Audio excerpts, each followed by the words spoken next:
Brought to you by V-Guard, co-powered by Sensodyne and Vimal. ಬಾಯಲ್ಲಿ ಹೇಳಿ ಕೇಸರಿ. Associate sponsor Ultratech Cement. Co-sponsored by Saptagiri NPS University. India ಮೈತ್ರಿಕೂಟ ಕೇಂದ್ರದಲ್ಲಿ ಅಧಿಕಾರಕ್ಕೆ ಬಂದ್ರೆ ಮಹಿಳೆಯರ ಖಾತೆಗೆ ತಿಂಗಳಿಗೆ 8,500 ರೂಪಾಯಿ ಹಣ ಹಾಕ್ತೀವಿ ಅಂತ ರಾಹುಲ್ ಗಾಂಧಿ ಚುನಾವಣಾ ಪ್ರಚಾರದಲ್ಲಿ ಹೋದಲ್ಲಿ ಬಂದಲ್ಲಿ ಹೇಳ್ತಿದ್ದಾರೆ. ಇದೇ ಘೋಷಣೆಯ ಎಫೆಕ್ಟ್ ನಿಂದಾಗಿ ಸಾವಿರಾರು ಮಹಿಳೆಯರು ಪೋಸ್ಟ್ ಆಫೀಸ್ ನಲ್ಲಿ ಖಾತೆ ತೆರೆಯೋದಕ್ಕೆ ಮುಗಿಬೀಳ್ತಾ ಇದ್ದಾರೆ. ಈ ಜನ ಮರುಳೋ ಜಾತ್ರೆ ಮರುಳೋ ಅನ್ನೋ ರೀತಿಯಾಗಿ ಆಗಿರುವಂತ ಜನದಟ್ಟಣೆಗೆ ಪೋಸ್ಟ್ ಆಫೀಸ್ ಸಿಬ್ಬಂದಿ ಫಜೀತಿಗೆ ಬಿದ್ದಿದ್ದಾರೆ. ನೀವು ಏನಾದ್ರೂ ಹಣ ಬರುತ್ತೆ ಅಂತ ಪೋಸ್ಟ್ ಆಫೀಸ್ ಕಡೆಗೆ ಹೋಗೋ ಯೋಚನೆಯಲ್ಲಿದ್ರೆ ಮೊದಲು ಈ ಸ್ಟೋರಿ ನೋಡಿ. ಕಟಾಕಟ್ ಠಕಾಠಕ್ ನಿಮ್ಮ ಖಾತೆಗೆ ದುಡ್ಡು ಬರುತ್ತೆ. ಲೋಕಸಭೆ ಚುನಾವಣಾ ಪ್ರಚಾರದಲ್ಲಿ ಕಾಂಗ್ರೆಸ್ ನಾಯಕ ರಾಹುಲ್ ಗಾಂಧಿ ಕೊಡ್ತಿರೋ ಇದೇ ಭರವಸೆ ಇಂದು ಈ ಮಹಿಳೆಯರ ಸರತಿ ಸಾಲಿಗೆ ಕಾರಣವಾಗಿದೆ. ಬೆಂಗಳೂರಿನ ಕೇಂದ್ರ ಅಂಚೆ ಕಚೇರಿ ಮುಂದೆ ಮಹಿಳೆಯರ ದೊಡ್ಡ ಸಾಲು ನಿತ್ಯವೂ ಕಾಣಿಸ್ತಿದೆ. Come, come, come, my love, please don't say no, baby. Come, come, come, my love. V-Guard ನ air coolers extra large cooling pad ನೊಂದಿಗೆ ಇದು ಎಂತೆಂಥವರನ್ನು ಕೂಲ್ ಆಗಿಸುತ್ತೆ. V-Guard air coolers, long lasting cooling.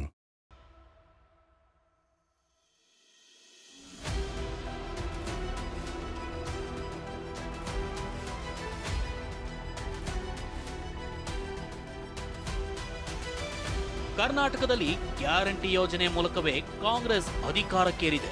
ಇದೇ ಫಾರ್ಮುಲಾವನ್ನೇ ಈ ಸಾರಿ ಲೋಕಸಭಾ ಚುನಾವಣಾ ಪ್ರಚಾರದಲ್ಲೂ ಬಳಸ್ತಿದೆ. ಕರ್ನಾಟಕದಲ್ಲಿ 5 ಗ್ಯಾರಂಟಿ ಘೋಷಿಸಿದಂತೆ ದೇಶಾದ್ಯಂತ 25 ಗ್ಯಾರಂಟಿಯನ್ನ ಕಾಂಗ್ರೆಸ್ ಘೋಷಿಸಿದೆ. ಅದರಲ್ಲಿ ಮಹಾಲಕ್ಷ್ಮಿ ಗ್ಯಾರಂಟಿ ಕೂಡ ಒಂದು. ಈ ಗ್ಯಾರಂಟಿ ಪ್ರಕಾರ ಬಡ ಕುಟುಂಬದ ಮಹಿಳೆಗೆ ವರ್ಷಕ್ಕೆ 1 ಲಕ್ಷ ರೂಪಾಯಿ ಅಂದ್ರೆ ತಿಂಗಳಿಗೆ 8,500 ರೂಪಾಯಿ ಕೊಡುವ ಭರವಸೆಯನ್ನ ಕಾಂಗ್ರೆಸ್ ಕೊಟ್ಟಿದೆ. ರಾಹುಲ್ ಗಾಂಧಿ ಕೂಡ ಪ್ರಚಾರಕ್ಕೆ ಹೋದಲ್ಲೆಲ್ಲ ಇದನ್ನೇ ಹೇಳ್ತಿದ್ದಾರೆ. ಇದೀಗ ತಿಂಗಳಿಗೆ 8,500 ಬರುತ್ತೆ ಅನ್ನೋ ನಿರೀಕ್ಷೆಯಲ್ಲಿ ಪೋಸ್ಟ್ ಆಫೀಸ್ ಡಿಜಿಟಲ್ ಖಾತೆ ತೆರೆಯಲು ಮಹಿಳೆಯರು ಮುಗಿಬಿದ್ದಿದ್ದಾರೆ. ಇವತ್ತೇ ಫಸ್ಟ್ ಡೇ ಬಂದೆ. ಬೆಳಗ್ಗೆ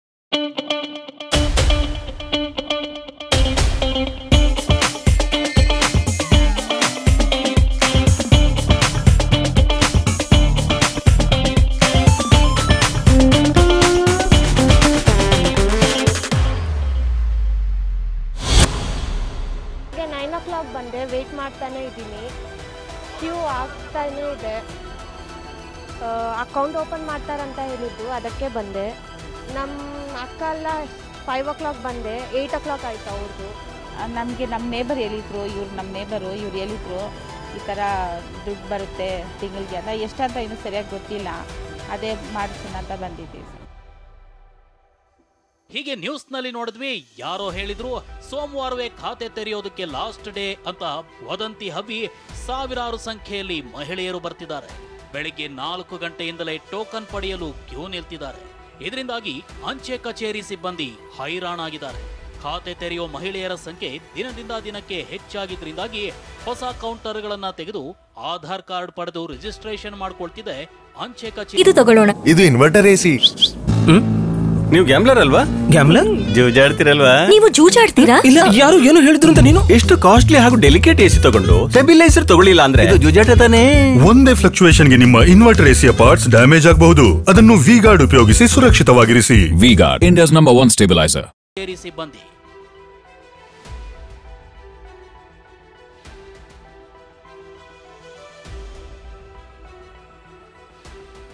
ಟಕಾಟಕ್ ಅಂತ ಹಣ ಬರೋ ನಿರೀಕ್ಷೆಯಲ್ಲಿ ಮಹಿಳೆಯರು.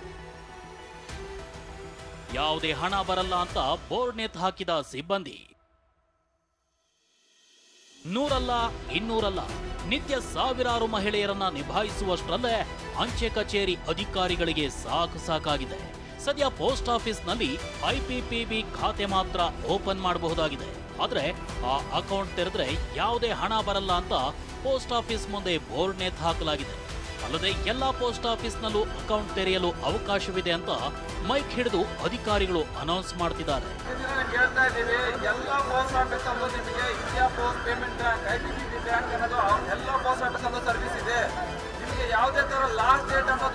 ನಾವೇನಾದರೂ IPPB ಅಕೌಂಟ್ ತೆಗೆದ್ರೆ ಖಾತೆ ಮಾಡಿಸಿದ್ರೆ ಅವ್ರ ಅಕೌಂಟ್ಗೆ ಇಲಾಖೆಯಿಂದ 8,000 ಹಾಕ್ತೀವಿ ಅಂತೇಳಿ ತಪ್ಪು ಮಾಹಿತಿ ಬಂದಿದೆ ಅಂತ ಹೇಳ್ತಾ ಇದ್ದಾರೆ. ನಾವು ಕಸ್ಟಮರ್ಗೆಲ್ಲ ಗೈಡ್ ಮಾಡ್ತಾ ಇದ್ದೀವಿ, ಅಡ್ವೈಸ್ ಮಾಡ್ತಾ ಇದ್ದೀವಿ, ಎಜುಕೇಟ್ ಮಾಡ್ತಾ ಇದ್ದೀವಿ. ಸೊ ಆ ಥರ ಯಾವುದೇ ಮಾಹಿತಿ ನಮ್ಮ ಇಲಾಖೆಯಲ್ಲಿಲ್ಲ. ನಮ್ಮ ಇಲಾಖೆಯಿಂದ IPPB ಖಾತೆ ತೆರೆದವರಿಗೆ ಯಾವುದೇ ರೀತಿಯ ಹಣ ಹಾಕೋದಿಲ್ಲ. ಕೇಂದ್ರದಲ್ಲಿ NDA ಬರುತ್ತೋ ಅಥವಾ ಇಂಡಿಯಾ ಮೈತ್ರಿಕೂಟ ಗದ್ದುಗೆ ಏರುತ್ತೋ ಯಾರಿಗೂ ಗೊತ್ತಿಲ್ಲ. ಅದರ ಫಲಿತಾಂಶ ತಿಳಿಯಲು ಜೂನ್ 4ರವರೆಗೂ ಕಾಯಲೇಬೇಕು. ಆದ್ರೆ ಅದಕ್ಕೆ ಕಾಯ್ದೆ ಮಹಿಳೆಯರು ಪಟಾಪಟ್ ಅಂತ ಅಕೌಂಟ್ ಓಪನ್ ಮಾಡ್ತಿರೋದನ್ನ ನೋಡಿದ್ರೆ ಜನ ಮರಳೋ ಜಾತ್ರೆ ಮರಳೋ ಅಂತಾರಲ್ಲ, ಬಹುಶಃ ಇದಕ್ಕೆ ಇರಬಹುದು ಅನ್ಸುತ್ತೆ. ಶಾಂತಮೂರ್ತಿ, TV9 ಬೆಂಗಳೂರು. ಇನ್ನು ಕಳೆದ ತಿಂಗಳು 27ನೇ ತಾರೀಕಿನಂದು ದೇಶ ಬಿಟ್ಟಿದ್ದಂತ ಪ್ರಜ್ವಲ್ ಕಣ್ಣಾಮುಚ್ಚಾಲೆ ಆಟ ಆಡ್ತಾನೆ ಬಂದಿದ್ದಾನೆ. ಅಶ್ಲೀಲ ವಿಡಿಯೋ ಪ್ರಕರಣ ದೇಶವ್ಯಾಪಿ ಖಂಡನೆಗೆ ಗುರಿಯಾಗಿದ್ರು ಆಸಾಮಿ ಸಣ್ಣ ಸುಳಿವನ್ನು ಕೂಡ ಬಿಟ್ಕೊಟ್ಟಿರಲಿಲ್ಲ. ಆದ್ರೀಗ ವಿಡಿಯೋದಲ್ಲಿ ಹೇಳ್ಕೊಂಡಂತೆ ನಾಳೆ ಬೆಂಗಳೂರಿಗೆ ಬರ್ತಾರಾ ಅನ್ನುವಂಥದ್ದು ಕುತೂಹಲ ಕೆರಳಿಸಿದೆ. ಮತ್ತೊಂದು ಕಡೆ ನಿರೀಕ್ಷಣಾ ಜಾಮೀನು ಅರ್ಜಿ ವಿಚಾರಣೆ ಮುಂದೂಡಿರುವಂಥದ್ದು ಪ್ರಜ್ವಲ್ ಆಸೆಗೆ ತಣ್ಣೀರೆರ್ಚಿದೆ.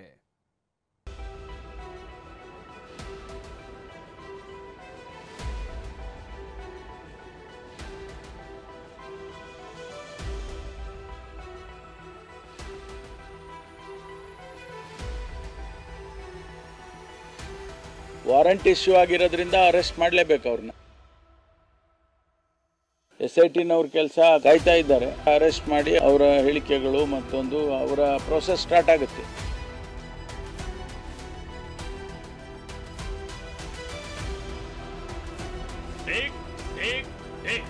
ಕೌಂಟ್ ಡೌನ್ ಶುರುವಾಗಿದೆ. ವಿದೇಶದಲ್ಲಿ ಇದ್ಕೊಂಡು ಆಟ ಆಡ್ತಿದ್ದ ಪ್ರಜ್ವಲ್ ಖೇಲ್ ಖತಮ್ ಆಗೋ ಹಂತಕ್ಕೆ ಬಂದಿದ್ದ.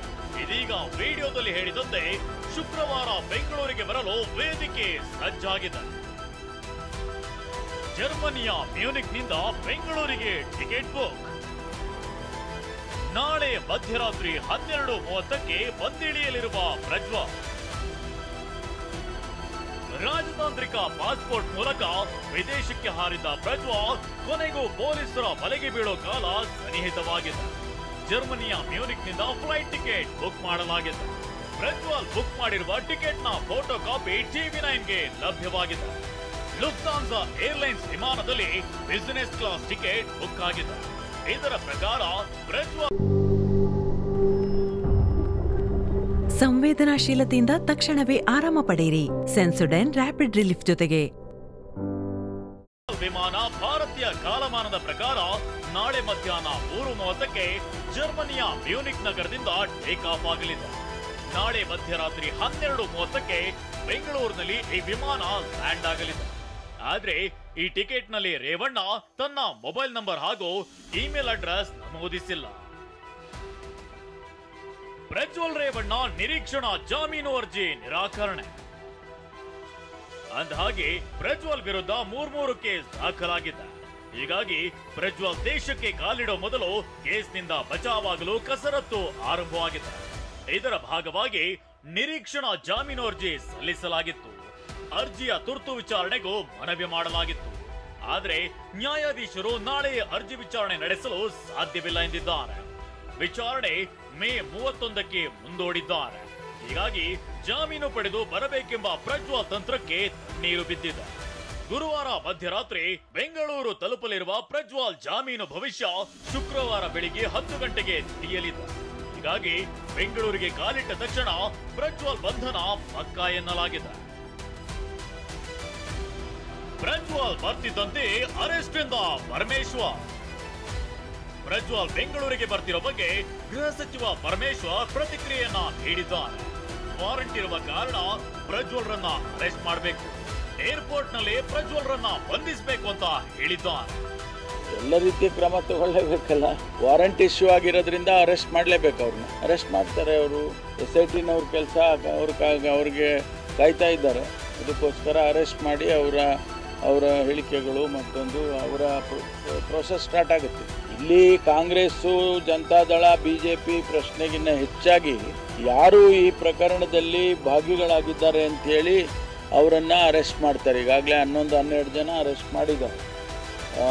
ಯಾರ್ಯಾರಿಗೆ ತನಿಖೆಯಲ್ಲಿ ಕಂಡು ಬರ್ತಾರೆ ಇದರಲ್ಲಿ ಭಾಗಿಗಳಾಗಿದ್ದಾರೆ ಅಂತೇಳಿ ಅವ್ರನ್ನ ಅರೆಸ್ಟ್ ಮಾಡ್ತಾರೆ, ಅವ್ರ ಮೇಲೆ ಎನ್ಕ್ವೈರಿ ಮಾಡ್ತಾರೆ.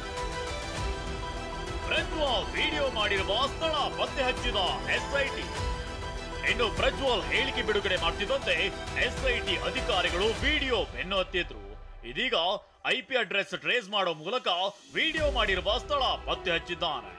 ಯುರೋಪ್ನ ಹಂಗೇರಿಯ ಬುಡಾಪೆಸ್ಟ್ ನಿಂದ ವಿಡಿಯೋ ಮಾಡಿರೋ ಮಾಹಿತಿ ಹೊರಬಿದ್ದಿದೆ.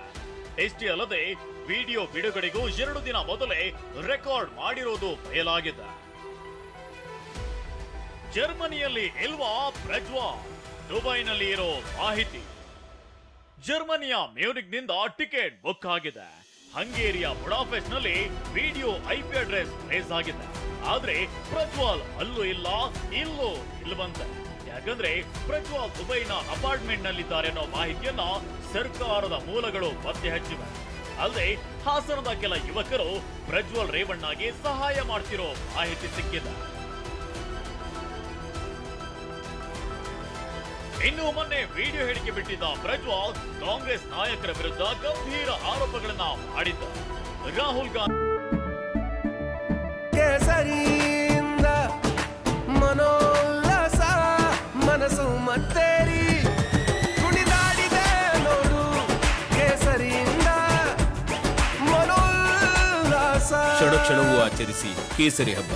ವಿಮಲ್ ಬಾಯಲ್ಲಿ ಹೇಳಿ ಕೇಸರಿ ಹೆಸರು ಪ್ರಸ್ತಾಪಿಸಿದ್ದ. ಇದಕ್ಕೆ ಸಚಿವ ಪ್ರಿಯಾಂಕ್ ಖರ್ಗೆ ತಿರುಗೇಟನ್ನ ನೀಡಿದ್ದಾರೆ. ಅಮಿತ್ ಶಾ ನಿರ್ದೇಶನ ಮಾಡಿರ್ಬೋದು ಅಂತ ಕಿಡಿಕಾರಿದ್ದಾರೆ. ಈಗ ರಾಹುಲ್ ಗಾಂಧಿ ನೆನ್ಪಂತು ಎಲ್ಲ ಲೀಡರ್ಸ್ ಮಾತಾಡಿದ್ದಾರೆ. ಬರೀ ರಾಹುಲ್ ಗಾಂಧಿ ಹೆಸರು ಯಾಕೆ? ರಾಹುಲ್ ಗಾಂಧಿ ಹೆಸರು ಯಾಕೆ ಬರಬೇಕು? ಯಾಕೆ ಬೇರೆಯವ್ರ ಹೆಸರು ಬಂದಿಲ್ಲ? ಬಿಜೆಪಿ ಅವರು ಮಾತಾಡಿದಾರಲ್ಲ, JDS ಅವರು ಮಾತಾಡಿದಾರಲ್ಲ, ಬೇರೆ ಬೇರೆ ನಾಯಕರು ರಾಷ್ಟ್ರದಲ್ಲಿ ಮಾತಾಡಿದಾರಲ್ಲ. ರಾಹುಲ್ ಗಾಂಧಿದೇ ಹೆಸರು ಯಾಕೆ ಬರಬೇಕು ಅಂದ್ರೆ ಇಟ್ಸ್ ವೆರಿ ಕ್ಲಿಯರ್. ಇದರ ನಿರ್ದೇಶಕರು ಅಮಿತ್ ಶಾ ಅವರು. ಏಕಾಏಕಿ ನಿಮಗೆ ಮೋಸ್ಟ್ಲಿ ಅಮಿತ್ ಶಾ ಅವರು ಯಾರಾದ್ರೂ ಬಿಜೆಪಿ ಅವರು ನಿಮ್ಗೆ ಹೇಳಿರ್ಬೋದು, ಆಯ್ತಪ್ಪ 6 ಫೇಸ್ ಮುಗ್ದಿದೆ, ಕೊನೆ ಫೇಸ್ UP ನಲ್ಲಿ ನಿನ್ಗೆ ಯಾರು ಗುರ್ತಿಡಿಯಲ್ಲ, ಈಗ ಬಾ ಹೊರಗಡೆ ಅಂತ ಹೇಳಿರ್ಬೇಕು ಅಷ್ಟೇ. ಈಗೇನ್ರಿ ಖಿನ್ನತೆ ಬಂದಿದೆ? ಈಗೇನು ಐಸೋಲೇಷನ್ ಅಲ್ಲಿ ಹೋಗೋದಿರ್ತದೆ. 30 ದಿನ ಡಿಪ್ರೆಷನ್ ಅಲ್ಲಿ ಇದ್ರಂತೆ. ಬೆಂಗಳೂರಿಗೆ ಕಾಲಿಡೋ ಮೊದಲು ನಿರೀಕ್ಷಣಾ ಜಾಮೀನು ಪಡೆಯಬೇಕೆಂಬ ಹೆಬ್ಬಯಕೆ ಹೊಂದಿದ್ದ ಪ್ರಜ್ವಲ್ಗೆ ಜಾಮೀನು ಸಿಕ್ಕಿಲ್ಲ, ನೀರು ಬಿದ್ದಿದೆ. ಬಂದ ಮೇಲೆ ಬಂಧನ ಪಕ್ಕಾ ಆಗಿದೆ. ಹೀಗಾಗಿ ಅತ್ಯಾಚಾರ ಆರೋಪಿ ಪ್ರಜ್ವಲ್ ನಾಳೆ ಸಂಜೆ 3:30ಕ್ಕೆ ಹೊರಡ್ತಾನ. ಜರ್ಮನಿಯಿಂದ ಬೆಂಗಳೂರಿಗೆ ಹೊರಡುವ ವಿಮಾನದಲ್ಲಿ ಕೂರ್ತಾನ ಅನ್ನೋ ಕುತೂಹಲ ಮೂಡಿದೆ. ಕಿರಣ್ ಜೊತೆ ಪ್ರಜ್ವಲ್, TV9 ಬೆಂಗಳೂರು. ಹಾಗಿದ್ರೆ ಪ್ರಜ್ವಲ್ ರೇವಣ್ಣ ಬಂದ್ರೆ ಆಗ SIT ತನಿಖೆ ಹೇಗಿರುತ್ತೆ?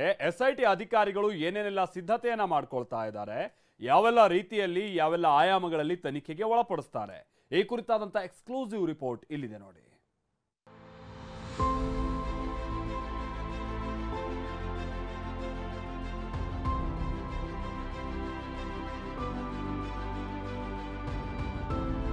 ಪೆನ್ ಡ್ರೈವ್ ಕಳೆದೊಂದು ತಿಂಗಳಿಂದ ಪೆನ್ ಡ್ರೈವ್ ಸದ್ದು ಸುದ್ದಿ ಜೋರಾಗಿದೆ.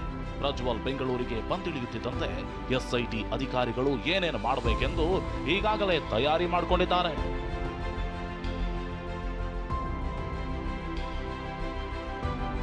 ಪ್ರಜ್ವಲ್ನ ಕಾನೂನು ಸುಳಿಗೆ ಸಿಲುಕಿಸೋಕೆ SIT ಸಿದ್ಧತೆ. ಪ್ರಜ್ವಲ್ ಬಂದ್ರೆ ಫೋಟೋ ವಿಡಿಯೋ ಚಿತ್ರೀಕರಿಸಲಿರುವ SIT.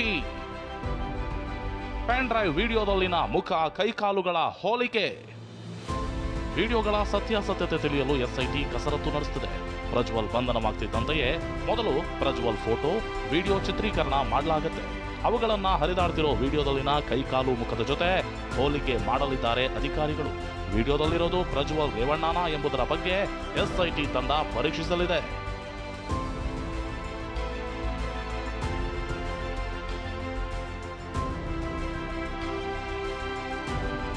ಇಷ್ಟು ದಿನ ಪ್ರಾಥಮಿಕ ತನಿಖೆ ನಡೆಸಿದ್ದ SIT ಇದೀಗ ಬೇರೆ ಆಯಾಮಗಳಲ್ಲಿ ತನಿಖೆ ನಡೆಸಲಿದ್ದಾರೆ.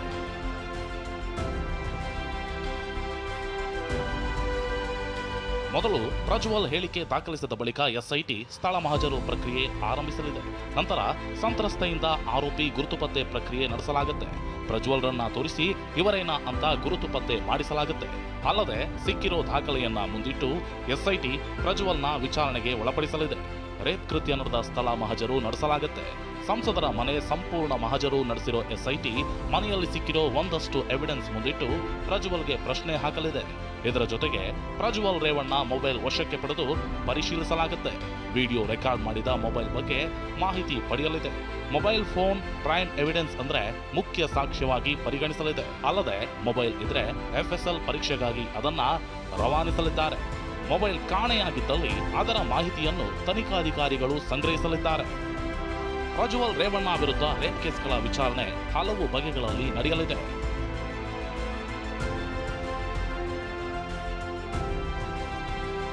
ಎರಡು ಆಯಾಮಗಳಲ್ಲಿ ಪ್ರಜ್ವಲ್ ವಿಚಾರಣೆ ನಡೆಯಲಿದೆ. ಒಂದು ತಪ್ಪನ್ನ ಪ್ರಜ್ವಲ್ ರೇವಣ್ಣ ಒಪ್ಪಿಕೊಳ್ಳಬಹುದು. ಅದೊಂದು ರೀತಿ ಆದ್ರೆ ಆತ ತಪ್ಪು ಮಾಡಿಲ್ಲ ಅಂತ ಆರೋಪ ತಳ್ಳಿ ಹಾಕಲೂಬಹುದು. ಹೀಗೆ ಈ ಎರಡು ಆಯಾಮಗಳಲ್ಲೂ ವಿಚಾರಣೆ ನಡೆಸೋದಕ್ಕೆ SIT ಸಜ್ಜಾಗಿದೆ. ಪ್ರಜ್ವಲ್ ತಪ್ಪಿಸಿಕೊಂಡ್ರೆ ತನಿಖೆ ಹಾದಿಯೇ ಬದಲಾಗಲಿದೆ. ಆರೋಪಿತನ ಹೇಳಿಕೆ ದಾಖಲಿಸಿಕೊಂಡು ಆಗ ಸ್ಥಳ ಮಹಜರು ಮಾಡಲಾಗುತ್ತೆ. ಎಲ್ಲೆಲ್ಲಿ ಕೃತ್ಯ ಎಸಗಲಾಗಿದೆಯೋ ಅಲ್ಲೆಲ್ಲ ಕರೆದೊಯ್ದು ಮಹಜರು ನಡೆಸಲಾಗುತ್ತೆ. MP ಗೆಸ್ಟ್ ಹೌಸ್, ಹೊಳೆ ನರಸೀಪುರದ ಫಾರ್ಮ್ ಹೌಸ್ ಸೇರಿದಂತೆ ಹಲವೆಡೆ SIT ಪರಿಶೀಲನೆ ನಡೆಸಲಿದೆ. ಪ್ರಜ್ವಲ್ನ ಕರೆದೊಯ್ದು SIT ಸ್ಥಳ ಮಹಜರು ನಡೆಸಲಿದೆ. ಪ್ರಜ್ವಲ್ ರೇವಣ್ಣ ತನ್ನ ವಿರುದ್ಧದ ಆರೋಪ ತಳ್ಳಿ ಹಾಕಲೂಬಹುದು. ಆಗ ಅದಕ್ಕೂ SIT ಏನ್ ಮಾಡಬೇಕೆಂದು ಸಿದ್ಧತೆ ನಡೆಸಿದೆ.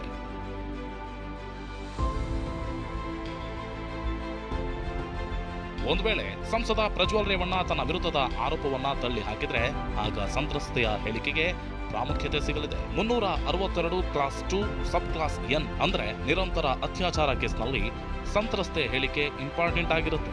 ಆಕೆ ಹೇಳಿಕೆ ಆಧಾರದ ಮೇಲೆ ಚಾರ್ಜ್ ಶೀಟ್ ಸಲ್ಲಿಕೆಯಾಗಲಿದೆ. ಈಗಾಗಲೇ ಸಂತ್ರಸ್ತೆಯ ಹೇಳಿಕೆಯನ್ನ SIT ದಾಖಲಿಸಿಕೊಂಡಿದೆ. ಜೊತೆಗೆ ಸ್ಥಳ ಮಹಜರು ನಡೆಸಿ ಒಂದಷ್ಟು ಸಾಕ್ಷ್ಯಗಳನ್ನ ಸಂಗ್ರಹಿಸಿದೆ. ಆರೋಪಿ ಹೇಳಿಕೆ ದಾಖಲಿಸಿಕೊಂಡು ಆಮೇಲೆ ಚಾರ್ಜ್ ಶೀಟ್ ಸಲ್ಲಿಕೆ ಮಾಡಲಿದೆ. ಎವಿಡೆನ್ಸ್ ಆಕ್ಟ್ 111 ಕ್ಲಾಸ್ A ಅಡಿ ಕೋರ್ಟ್ಗೆ ಆರೋಪ ಪಟ್ಟಿ ಸಲ್ಲಿಕೆಯಾಗಲಿದೆ. ಇವೆಲ್ಲವನ್ನ ನೋಡಿದ್ರೆ ಪ್ರಜ್ವಲ್ ರೇವಣ್ಣ ವಿರುದ್ಧ ಕಾನೂನು ಕುಣಿಕೆ ಬಿಗಿಯಾಗಲಿದೆ. Kiran HV, TV9 Bengaluru. ಒಂದೊಂದು ಕಡೆ KR ನಗರದ ಮಹಿಳೆ ಅಪಹರಣ ಪ್ರಕರಣದಲ್ಲಿ HD ರೇವಣ್ಣ ಪತ್ನಿ ಭವಾನಿ ರೇವಣ್ಣ ಅವರಿಗೂ ಸಂಕಷ್ಟಗಳು ಶುರುವಾಗಿದೆ. ಈ ಕೇಸ್ನಲ್ಲಿ ಭವಾನಿ ಅವರ ಬಂಧನ ಅನಿವಾರ್ಯ ಅಂತ SIT ಕೋರ್ಟ್ಗೆ ತಿಳಿಸಿದೆ. ಅಷ್ಟಕ್ಕೂ ಭವಾನಿ ಅವರ ಮೇಲಿನ ಆರೋಪಗಳೇನೇನಿತ್ತು, ಇವತ್ತು ಕೋರ್ಟ್ನಲ್ಲಿ ಏನಾಗಿದೆ ತೋರಿಸ್ತೀವಿ ನೋಡಿ.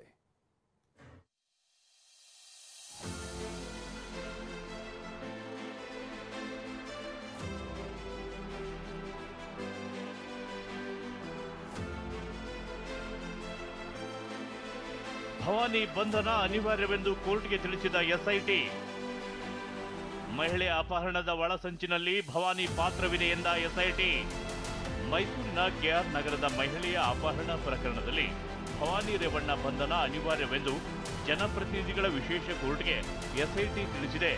FIRನಲ್ಲಿ ಹೆಸರಿಲ್ಲದಿದ್ದರೂ ಅಪಹರಣದ ಒಳಸಂಚಿನಲ್ಲಿ ಭವಾನಿ ರೇವಣ್ಣ ಪಾತ್ರ ಇದೆ ಎಂದು SIT ಪರ ವಿಶೇಷ ಅಭಿಯೋಜಕ BN ಜಗದೀಶ್ ಕೋರ್ಟ್ಗೆ ತಿಳಿಸಿದ್ದಾರೆ. ಭವಾನಿ ರೇವಣ್ಣಗೆ ಈವರೆಗೆ ಯಾವುದೇ ನೋಟಿಸ್ ನೀಡಿಲ್ಲ. FIRನಲ್ಲಿ ಈವರೆಗೆ ಸೇರಿಸಿಲ್ಲ. ಆದರೆ ಪ್ರಕರಣದ ತನಿಖೆ, ಸಂಗ್ರಹಿಸಿರುವ ಸಾಕ್ಷ್ಯ ಗಮನಿಸಿದ್ರೆ ಅಪಹರಣದ ಪ್ರಕರಣದಲ್ಲಿ ಭವಾನಿ ರೇವಣ್ಣರ ಪಾತ್ರವಿದ್ದು ಆರೋಪಿಯಾಗಿಸಬಹುದು.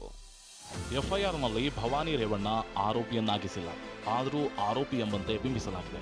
ತನಿಖಾಧಿಕಾರಿಗೆ ಸ್ವತಃ ಭವಾನಿ ಪತ್ರ ಬರೆದು ತನಿಖೆಗೆ ಸಹಕರಿಸುವುದಾಗಿ ತಿಳಿಸಿದರು. ಆಗ ಪ್ರತಿಕ್ರಿಯೆ ನೀಡದ SIT ಈಗ ಆರೋಪಿಯನ್ನಾಗಿಸುವ ಉದ್ದೇಶವನ್ನ ಬಹಿರಂಗಪಡಿಸಿದೆ. SIT ನ್ಯಾಯಸಮ್ಮತ ತನಿಖೆ ನಡೆಸುತ್ತಿಲ್ಲ. ಭವಾನಿ ರೇವಣ್ಣ ಅಪಹರಣದ ಸಂಚು ನಡೆಸಿದ್ದಾರೆಂದು SIT ತನ್ನ ಆಕ್ಷೇಪಣೆಯಲ್ಲಿ ತಿಳಿಸಿದೆ. ಈವರೆಗೆ ಭವಾನಿಗೆ ನೋಟಿಸನ್ನೇ ನೀಡದಿದ್ದರೂ ನೇರವಾಗಿ ಆರೋಪಿಯನ್ನಾಗಿಸಲು ಯತ್ನಿಸುತ್ತಿದೆ. ಈ ಕೇಸ್ನಲ್ಲಿ ಭವಾನಿ ಸ್ವತಃ ತನಿಖೆಗೆ ಒಳಪಡಲು ಸಿದ್ಧರೆಂದು ತಿಳಿಸಿದ್ದಾರೆ. ಮಹಿಳೆ ಎಂಬ ಅಂಶವನ್ನ ಪರಿಗಣಿಸಿ ಭವಾನಿ ರೇವಣ್ಣರಿಗೆ ನಿರೀಕ್ಷಣಾ ಜಾಮೀನು ನೀಡಬೇಕು. IPC ಸೆಕ್ಷನ್ 364A ಭವಾನಿ ರೇವಣ್ಣಗೆ ಅನ್ವಯಿಸಬಹುದು. ನಿನ್ನ ಮೇಲೆ ಪ್ರಕರಣವಿದೆ ಎಂದು ಸಂತ್ರಸ್ತೆಗೆ ಹೆದರಿಸಿ ವಂಚಿಸಿ ಅಪಹರಣ ಮಾಡಲಾಗಿದೆ. ಹೀಗಾಗಿ IPC ಸೆಕ್ಷನ್ 364A ಈ ಪ್ರಕರಣಕ್ಕೆ ಅನ್ವಯವಾಗುತ್ತದೆ. ಆರೋಪಿ ನಂಬರ್ 2 ಸತೀಶ್ ಬಾಬು ಹಾಗೂ ದೂರುದಾರನ ನಡುವಿನ ಮೊಬೈಲ್ ಕರೆ ರೆಕಾರ್ಡ್ ಆಗಿದೆ. ಪೊಲೀಸ್ ಕೇಸಿದೆ, 2 ವರ್ಷ ಆದರೂ ಹೊರಬರಲಾಗಲ್ಲ ಎಂದು ಹೆದರಿಸುವ ಅಂಶಗಳು ಈ ರೆಕಾರ್ಡ್ನಲ್ಲಿವೆ. ಮತ್ತೊಬ್ಬ ಆರೋಪಿಯ ಮೊಬೈಲ್ ರೆಕಾರ್ಡಿಂಗ್ ಕೂಡ ವಶಕ್ಕೆ ಪಡೆಯಲಾಗಿದೆ. ಇದರಲ್ಲಿ ಭವಾನಿ ರೇವಣ್ಣ ಪಾತ್ರದ ಬಗ್ಗೆ ಪ್ರಸ್ತಾಪವಿದೆ. ಹೀಗಾಗಿ ನಮ್ಮ ಬಳಿ ಭವಾನಿ ರೇವಣ್ಣ ವಿರುದ್ಧ ಸಾಕಷ್ಟು ಸಾಕ್ಷ್ಯಾಧಾರಗಳಿವೆ. ಭವಾನಿಯನ್ನ ಬಂಧಿಸದೆ ಹೆಚ್ಚಿನ ಮಾಹಿತಿ ಪಡೆಯಲು ಸಾಧ್ಯವಿಲ್ಲ. ಹೀಗಾಗಿ ಅವರಿಗೆ ನಿರೀಕ್ಷಣಾ ಜಾಮೀನು ನೀಡಬಾರದು. ತನಿಖೆಯ ದಾಖಲೆಗಳನ್ನು ಈ ಹಂತದಲ್ಲಿ SIT ಬಹಿರಂಗಪಡಿಸುತ್ತಿರುವುದಕ್ಕೆ ನಮ್ಮ ಆಕ್ಷೇಪ ಇದೆ. ಅಪಹರಣ ಕೇಸ್ನಲ್ಲಿ ಭವಾನಿಯ ಯಾವುದೇ ಪಾತ್ರವಿಲ್ಲ. FIR ದಾಖಲಿಸಿ 27 ದಿನಗಳಾದರೂ SIT ನೋಟಿಸ್ ನೀಡಿಲ್ಲ. ನಿರೀಕ್ಷಣಾ ಜಾಮೀನು ಅರ್ಜಿ ಸಲ್ಲಿಸಿದ ನಂತರ ಬೆಟ್ಟದಷ್ಟು ಸಾಕ್ಷ್ಯಾಧಾರ ಇವೆ ಎನ್ನುತ್ತಾರೆ. ಹಾಗಿದ್ರೆ ಈವರೆಗೂ ಯಾಕೆ ತನಿಖೆಗೆ ಕರೆಯಿಲ್ಲ? ಹೀಗೆ ಭವಾನಿ ರೇವಣ್ಣ ಪರ ವಕೀಲರು ವಾದ ಮಾಡಿದರು. ವಿಚಾರಣೆ ನಡೆಸಿದ ನ್ಯಾಯಾಧೀಶ ಸಂತೋಷ್ ಗಜಾನನ ಭಟ್ ಮೇ 31ಕ್ಕೆ ಆದೇಶ ಕಾಯ್ದಿರಿಸಿದ್ದಾರೆ. ಒಂದು ಕಡೆ ಪ್ರಜ್ವಲ್, ಮತ್ತೊಂದು ಕಡೆ ಭವಾನಿ ಭವಿಷ್ಯ ಮೇ 31ಕ್ಕೆ ಗೊತ್ತಾಗಲಿದೆ. ವಿಷಯ ಅಂದ್ರೆ ರೇವಣ್ಣ ಅವರ ಜಾಮೀನು ರದ್ದು ಮಾಡಬೇಕು ಅಂತ ಎಸ್ಐಟಿ ಹೈಕೋರ್ಟ್ ಮೊರೆ ಹೋಗಿದೆ. ವಿಷಯ ಅಂದ್ರೆ ಮೇ 31ಕ್ಕೆ ಆ ವಿಚಾರಣೆ ಕೂಡ ನಡೆಯಲಿದೆ. ಹೀಗಾಗಿ ಶುಕ್ರವಾರ ರೇವಣ್ಣ ಕುಟುಂಬದ ಪಾಲಿಗೆ ಮಹತ್ವದ್ದಾಗಲಿದೆ. ರಮೇಶ್, TV9 ಬೆಂಗಳೂರು. ಇನ್ನು ವಾಲ್ಮೀಕಿ ಪರಿಶಿಷ್ಟ ಪಂಗಡ ನಿಗಮದ ಅಧೀಕ್ಷಕರ ಸಾವು ಅಂತಂದ್ರೆ ಆತ್ಮಹತ್ಯೆ ದಿನದಿಂದ ದಿನಕ್ಕೆ ಜ್ವಾಲೆ ಆಗ್ತಾ ಇದೆ. ಮೃತ ಚಂದ್ರಶೇಖರ್ ಆರೋಪಿಸಿದ್ದಂತ ಹಗರಣ ನಡೆದಿರುವಂಥದ್ದು ನಿಜ ಅನ್ನುವಂಥದ್ದು ಈಗ ದೃಢಪಡ್ತಾ ಇದೆ. ಇದರ ಬಗ್ಗೆ ಈಗ CID ತನಿಖೆಗಿಳಿದಿದೆ. ಈ ಮಧ್ಯೆ ಬಿಜೆಪಿ ನಾಯಕರು ಕೈಪಡೆಯ ವಿರುದ್ಧ ಮುಗಿಬಿದ್ದಿದ್ದಾರೆ. ಅದರಲ್ಲೂ ಸಚಿವ ನಾಗೇಂದ್ರ ಅವರ ರಾಜೀನಾಮೆಗೆ ಒತ್ತಾಯಿಸ್ತಾ ಇದ್ದಾರೆ. ಇದಕ್ಕೆ ಸಂಬಂಧಪಟ್ಟ ಹಾಗಿನ ರಿಪೋರ್ಟ್ ನೋಡ್ಕೊಂಬೋಣ. ಸಚಿವರನ್ನ ವಜಾ ಮಾಡಿ ಸಿಬಿಐ ತನಿಖೆಯನ್ನು ಮಾಡಲಿಕ್ಕೆ ಆಗ್ರಹ ಇದೆ. ಯಾಕೆ ಆತ್ಮಹತ್ಯೆ ಮಾಡಿಕೊಂಡ್ರು ಅಂತ ಹೇಳಿದ್ರೆ ಸಚಿವರೇ ಅದಕ್ಕೆ ಹೊಣೆ. ವಾಲ್ಮೀಕಿ ಪರಿಶಿಷ್ಟ ಪಂಗಡ ಅಭಿವೃದ್ಧಿ ನಿಗಮದ ಅಧೀಕ್ಷಕರ ಸಾವು ಹಲವು ಅನುಮಾನಗಳನ್ನ ಹುಟ್ಟುಹಾಕಿದೆ. ಡೆತ್ ನೋಟ್ ಬರೆದಿಟ್ಟು ಆತ್ಮಹತ್ಯೆ ಮಾಡಿಕೊಂಡ ಚಂದ್ರಶೇಖರನ್ ಸಾವಿನ ತನಿಖೆಗೆ CID ತಂಡ ಇಳಿದಿದೆ. 187 ಕೋಟಿ ಹಗರಣದ ಆರೋಪದ ಬಗ್ಗೆ ಇಂಚಿಂಚು ಮಾಹಿತಿ ಕಲೆ ಹಾಕ್ತಿದ್ದಾರೆ. CID ತಂಡ ಪೆನ್ ಡ್ರೈವ್, ಡೆತ್ ನೋಟ್ ಹಾಗೂ ಡೆತ್ ನೋಟ್ ಬರೆದ ಪೆನ್ ಸೀಸ್ ಮಾಡಿಕೊಂಡಿದೆ. ಅದರಲ್ಲೂ ಮಹಿಳಾ ಪೊಲೀಸ್ ಅಧಿಕಾರಿ ಚಂದ್ರಶೇಖರನ್ ಜೀಪ್ನಿಂದ ಪದ್ಮನಾಭ ಹೆಸರಿನ ಪೆನ್ ಡ್ರೈವ್ ತೆಗೆದುಕೊಂಡು ಹೋಗಿರೋದು ಚರ್ಚೆ ಹುಟ್ಟುಹಾಕಿದೆ.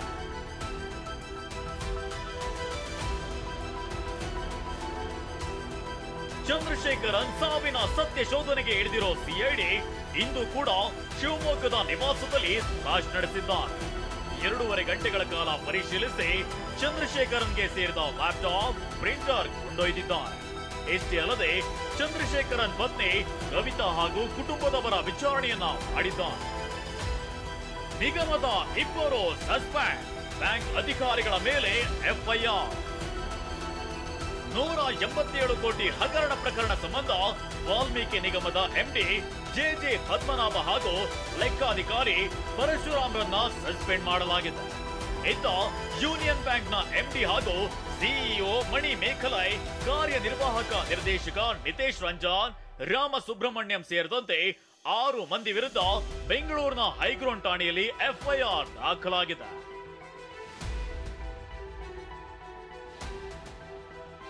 ಅಧಿಕಾರಿ ಆತ್ಮಹತ್ಯೆ ಪ್ರಕರಣದಲ್ಲಿ ಬಿಜೆಪಿ ನಾಯಕರು ರಾಜ್ಯ ಸರ್ಕಾರದ ವಿರುದ್ಧ ವಾಗ್ದಾಳಿ ಶುರು ಮಾಡಿದ್ದಾರೆ. ಸಚಿವ ಬಿ ನಾಗೇಂದ್ರ ರಾಜೀನಾಮೆಗೆ ಒತ್ತಾಯಿಸಿ ಪ್ರಕರಣದ ಜವಾಬ್ದಾರಿಯನ್ನ ಮುಖ್ಯಮಂತ್ರಿಗಳೇ ಹೊತ್ತುಕೊಳ್ಳಬೇಕು ಅಂತ ಒತ್ತಾಯಿಸಿದ್ದಾರೆ. ಘಟನೆ ಅದು ಆಗಬಾರ್ದಾಗಿತ್ತು. ಅವ್ರು ಯಾರ್ಯಾರು ಕೆಲವರು ಹೆಸರನ್ನ ಮೆನ್ಷನ್ ಮಾಡಿದ್ದಾರೆ. ಅವ್ರ ಮೇಲೆ ಸೂಕ್ತವಾದ ಕ್ರಮವನ್ನು ತಗೊಳ್ಬೇಕು ಅಂತ ನಾನು ಸಹ ಒತ್ತಾಯಿಲ್ಲ. ಅವರ ಬಗ್ಗೆ ಎಲ್ಲರ ಒಂದು ಒತ್ತಾಯ ಇದೆ. ಅವರೇ ವಾಲಂಟ್ರಿಯಾಗಿ ರಾಜೀನಾಮೆ ಕೊಟ್ಟು ಗೌರವವನ್ನು ಉಳಿಸ್ಕೋಬೇಕು ಅಂತ ಒತ್ತಾಯ. ಮೌಖಿಕವಾಗಿ ಸೂಚನೆ ಕೊಟ್ಟಿದ್ದಾರೆ ಸಚಿವರು ಅಂತ ಹೇಳಿದ ಮೇಲೂ ಕೂಡ ಸಚಿವರನ್ನ ನಿರ್ದೋಷಿ ಅಂತೇಳಿ ಸರ್ಟಿಫಿಕೇಟ್ ಕೊಡಕ್ಕೆ ಬರುತ್ತಾ?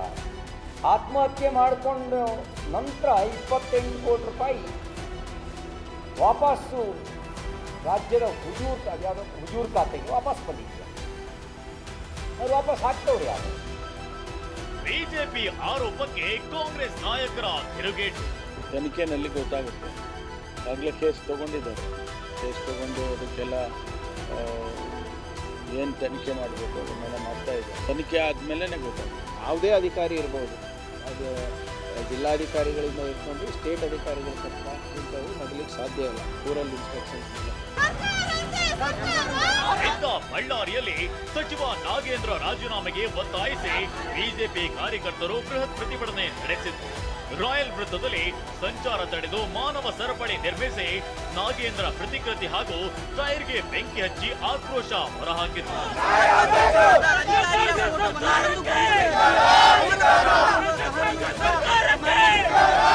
ಬೆಂಗಳೂರಿನಿಂದ ಕಿರಣ್ ಹನಿಯಡ್ಕ ಜೊತೆ ಬಸವರಾಜ್, TV9 ಶಿವಮೊಗ್ಗ.